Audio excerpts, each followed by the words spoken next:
Today, let's have a conversation about agency life balance. And if you wonder what I mean, let's refer back to perhaps when you were in corporate and you'll have heard the buzzwords work-life balance. And it's all about having a good and healthy mix of work and also ensuring that you are valuing downtime. That's your time, that's family time, time for the things that you love and enjoy.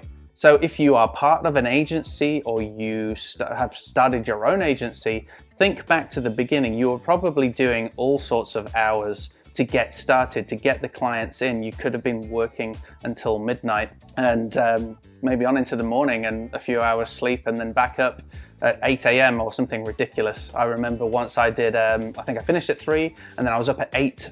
So it was just a few short hours of sleep because I needed to actually push the work that I'd then done that night live. Oh my giddy aunt, it was so stressful. But the problem is I had absolutely no work-life balance, no agency life balance. I remember talking to my wife about it just a couple of days ago, and she was saying those times were really difficult. And I said, well, yeah, they were difficult for me, but they were difficult for her and for my family because I wasn't actually able to spend much time with them. For about a year, I was slogging and slogging and slogging. And that habit carried on past the point I needed it to. And I think that's something that we might struggle with as agency owners. We're so used to that mindset of working and working and working that it's actually very hard to make that shift to actually, we're okay. We now have a business that will allow us some breathing room. We now have a client base that respect us enough for us to be able to set boundaries. And those are the sorts of things that we've applied over the last 2 years. The first one being our working times. We finish at 4 o'clock every day and our clients know that, and we do not check emails, we do not communicate with clients, we do not make phone calls after 4 o'clock unless there is a specific project that has a particular deadline and we have already pre-agreed all of that extra communication. Otherwise, 4 o'clock is the cutoff point, and that is when we finish and we head off home to spend the afternoon/evening chilling out with the family or doing whatever else it is. And that's something that we've really enforced. In fact, we actually enforced that even before we felt like we were in a position as a business to be able to. Because what I realized we were doing was, by not having a finish time necessarily, by just pushing and pushing and pushing, then I had no time to aim for.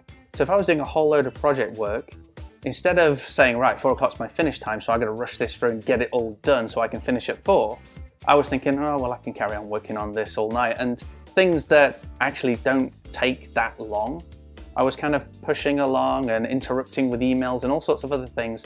And something that I could have actually in reality and in hindsight finished by 4 o'clock were taking me till 8 o'clock, 9 o'clock at night because I was taking my time. I wasn't giving myself that time that we got to cut this off at 4, we've got to get this done because tomorrow is a new day and tomorrow has a new plan. We've got new tasks that we have to achieve. So I'd recommend having a look at that. You may have some set office hours, but are you adhering to them? Maybe your team are, but are you as the agency owner adhering to those hours? Are you cutting off at 4 or 5 o'clock or whatever time you've agreed are your opening times so that you can switch off? Because switching off in the evening and spending time with your family, watching movies, chilling out, not working, maybe reading a book, going out for a meal, all of those things are so important.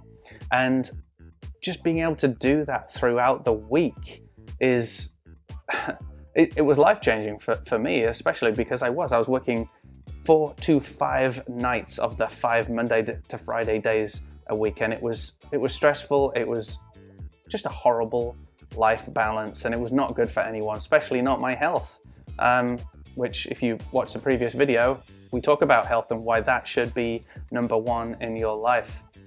Another thing then that we've done as well is with projects and with clients, we've started to be much more realistic about how long things are going to take. So we're no longer fearful of saying, well, actually, Mr. Client or Mrs. Client, that's going to take a lot longer than those 2 weeks you want it to take. We actually will boldly say, no, I'm sorry, that's quite unrealistic. We have got some staff holidays happening, this is happening, and we've also got some other projects. So we actually believe this project will take 1 to 2 months to turn around. That way we are setting clients' expectations, we are setting the ground rules. When we plan our projects in our project management software as well, we're making sure we put in all of the holidays that our staff are having, we honor all of the weekends, and we're also honoring the hours that we work within the project management software as well. So that would be the 8 a.m. or 9 a.m. depending on who it is that's starting, through till 4 p.m. So those times are honored.